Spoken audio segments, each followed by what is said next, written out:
سخنش چو به درد بود بر ندهد جز با گوش همه سوز جز با زبانی نرسد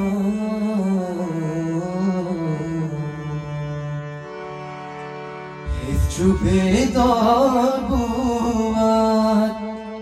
خواب نبیند هرگز از جهان تا نرود دل به جانی نرسد وایا دل که بدو از پریشانی نرسد مرده ها کن که بدو مژده جانی نرسد وایا دل که بدو از پریشانی نرسد مرده ها کن که بدو مژده جانی نرسد وایا دل که زشتی تو در آتش نرود همچو فرخ شود هیچ مقامی نرسد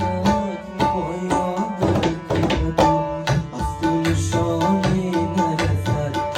مرده ها کن که بدو مژده جانی نرسد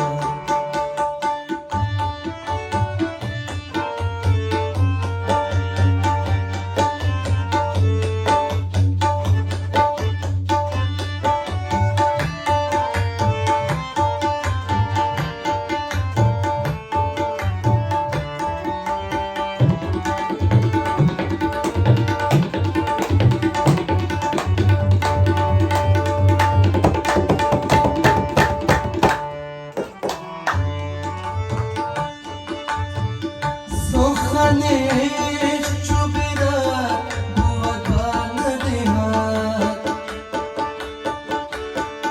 جز با گوش همه سوز جز با زبانی نرسد حس چو بیدار بود خواب نبیند هرگز از جهان تا نرود هیچ مقامی نرسد وایا دل که بدو از پریشانی نرسد مرده ها کن که بدو مژده جانی نرسد وایا دل که زشتی تو در آتش نرود همچو فرخ شود هیچ مقامی نرسد وایا دل که بدو از پریشانی نرسد مرده ها کن که بدو مژده جانی نرسد مژده جانی نرسد